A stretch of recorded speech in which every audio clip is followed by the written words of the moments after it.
ẹ kú dédé àsìkò gbogbo ibi tí ẹ ti ń gbọ́ mi lélùkù tàbí lẹ́yìn òde ẹ jẹ́ kí á gbàdúrà bàbá wọ́ olùfẹ́ wa wọn àṣeyìn náà bá gbé yínga fún àánú àsojú rere ńlá láti àrígbà ọ̀ tẹ̀ fi mú wa wà láyé mú wa wà láyé mú wa wà láyé tí ó dára a wà nínú àwọn alààyè ọkàn lénìí ìyìn àtọ́lá ní forúkọ mímọ́ yín ẹ ṣé o ọ̀rọ̀ tí a ó gbéyàwó lénìí kó ṣe ayé ọkàn àti ara wa ní rere o kó má ṣe dá wa lẹ́bi ní ọjọ́ ìdájọ́ tó ti àgbàdúrà ní orúkọ Jésù Kristi Olúwa wa àmín ìwé ọ̀run ṣíṣí tí a ti ọwọ́ olùṣọ́ àgùntàn yín náà kọ Adéjàre Adébóyè kọ èní ọjọ́ ajé ọjọ́ 14 oṣù kẹjọ àkòrí tí a ó gbéyàwó lénìí sọ wípé máa fi kún ní ìgbà gbogbo máa fi kún ní ìgbà gbogbo apá kìíní ìgbà tí a máa kọ́ sórí wa nínú ìwé Máàkù orí 14 ẹsẹ̀ 42 Máàkù orí 14 ẹsẹ̀ 42 ẹ máa ṣọ́nà kí ẹ sì máa gbàdúrà kí ẹ má ṣe bọ́ sínú ìdánwò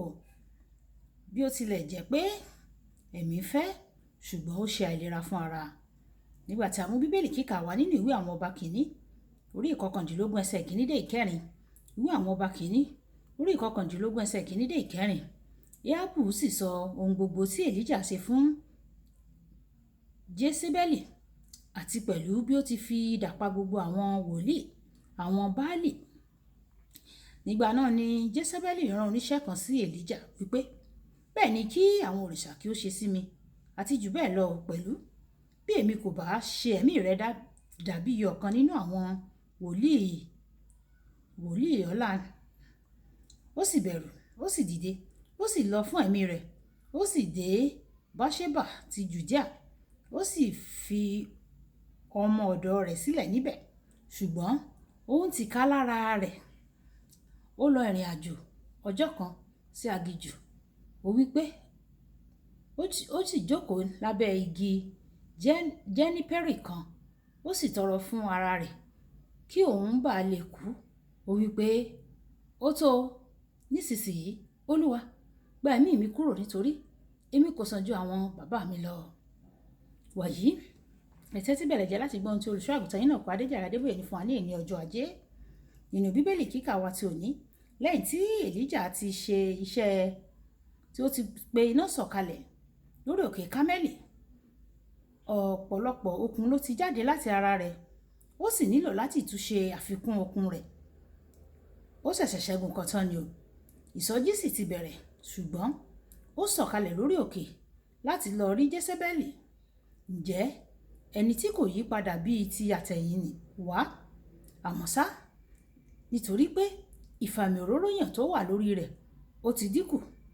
kò lè kojú rẹ̀ o torí náà ló ṣe sá lọ. Ní ìgbà mìíràn àwọn ènìyàn yóò ṣe àwọn iṣẹ́ ìyanu ńlá pẹ̀lú ìfàmì òróró yàn tí wọ́n sì rò pé ó ti tán síbẹ̀ ṣùgbọ́n láìpẹ́ lẹ́yìn tí wọ́n bá ṣe tán wọ́n máa rí pé àwọn nǹkan mìíràn tó nílò ìfàmì òróró yàn ó tún ti ń dúró dè wọ́n o ẹnìkan ó lè jí òkú dìde nínú ṣọ́ọ̀ṣì tí àwọn ènìyàn yóò máa yọ̀ àmọ́ ṣá tí ẹni bẹ́ẹ̀ bá dé ilé ó lè ní ìṣòro mìíràn tí ó tún ń retí ìfàmì òróró yàn rẹ̀ èyí ni ìdí tí ó fi ṣe pàtàkì láti tún gbéná lé àwọn bátìrì ẹ̀mí rẹ ní kété tí o bá ti lo ìfàmì òróró yàn rẹ ọ̀pọ̀ àwọn oníwàásù ló máa ń ṣe àgbékalẹ̀ ìpàdé tí wọ́n bá sì ṣe ìpàdé tán tí wọ́n bá ti ń ṣe ìpàdé lọ́wọ́ wọ́n máa ń gba ààwẹ̀ àti àdúrà àmọ́ ṣá ní kété tí wọ́n bá ti parí wọ́n máa ń bẹ̀rẹ̀ sí ní jẹun wọn kò sì ní gba ààwẹ̀ àti àdúrà wọn ò ní gbà kí Ọlọ́run kí ó tún kún wọn pẹ̀lú ìfàmì òróró yàn rẹ o ní Sunday tó tẹ̀lé àwọn ènìyàn máa rí pé kì í ṣe ẹni tó ṣètò ìpàdé lọ́sẹ̀ tó kọjá léléyìí ni iṣẹ́ ìránṣẹ́ rẹ̀ tún yàtọ̀ nísinsìnyí nítorí pé ìfàmì òróró yàn náà ó ti dínkù a kò sì tíì fi òmíràn dípò rẹ̀ gbígba àwẹ̀ àti àdúrà àwọn ọ̀nà mìíràn ni láti gba ìfàmì òróró yàn tó yẹ kí a sì parí nígbà tí ètò bá ti parí kí a gba àwẹ̀ àti àdúrà wọ́n yẹ kí ó jẹ́ ọ̀nà gbígbé ayé ẹni ni o lẹ́yìn àwọn àsìkò iṣẹ́ ẹ̀mí tó ga níbi tí a ti lo ọ̀pọ̀lọpọ̀ ìfàmì òróró yàn, ó ṣe pàtàkì láti tún kún pẹ̀lú ìfàmì òróró yàn tó wà tó sì tẹ̀lé tí kò bá lè ju èyí tí a ti ní tẹ́lẹ̀tẹ́lẹ̀ lọ. Olùfẹ́, ò gbọ́dọ̀ jẹ́ ẹni tó ní ìfúnra tó sì máa ń yànyàn, tó máa ń ṣe ìhányànyàn nígbà gbogbo, nítorí pé o ní ọ̀tá o tí kò sinmi tí kò sùn. Ó máa ń rìn kiri ní o bíi kìnìún, ó máa ń wá ẹni tí yóò pa. Ìwé Pétérù kìíní orí 5 ẹsẹ̀ 8. Ṣé o ṣẹ̀ṣẹ̀ ní ìṣẹ́gun kan tán ni? Kì í ṣe àkókò láti túra sílẹ̀ nìyí o. Ó jẹ́ àkókò láti padà sí ibi ìkọ̀kọ̀, láti tútú ara rẹ ṣe àti láti ṣe àfikún agbára. Ó tó àkókò láti so ọkàn rẹ pẹ̀lú gbogbo ìhámọ́ra kí o lè nípa, kí o sì wúlò fún ètò Ọlọ́run tó tún ń bọ̀ wá sí ojú ọ̀nà rẹ. Bíbélì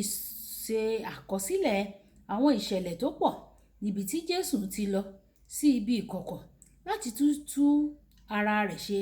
Fún àpẹẹrẹ, lẹ́yìn iṣẹ́ àkànṣe tó ṣe nínú ìwé Máàkù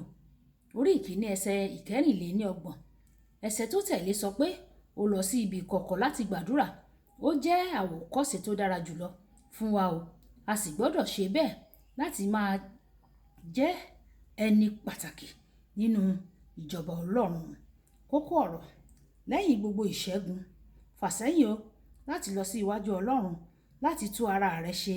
fún àfikún. Ẹ̀já sọ pé bàbá mi, Ọlọ́run, níbo ni mo ti nílò àfikún agbára? Olúwa yọ̀ǹda rẹ̀ fún mi, yọ̀ǹda àfikún agbára fún mi, sì fún mi ní agbára láti san ìdíyelé láti gba àfikún agbára. Ọlọ́run yóò sì ràn wá lọ́wọ́ ní orúkọ Jésù. Olúbùkọ́lá Ayako ní orúkọ mi. Ẹ máa bá mi like, ẹ máa share, kẹ́ máa comment nípa ẹ̀ kí àwọn ènìyàn kan lè jẹ àǹfààní ọ̀run ṣíṣí Yorùbá. Ó dàbọ̀.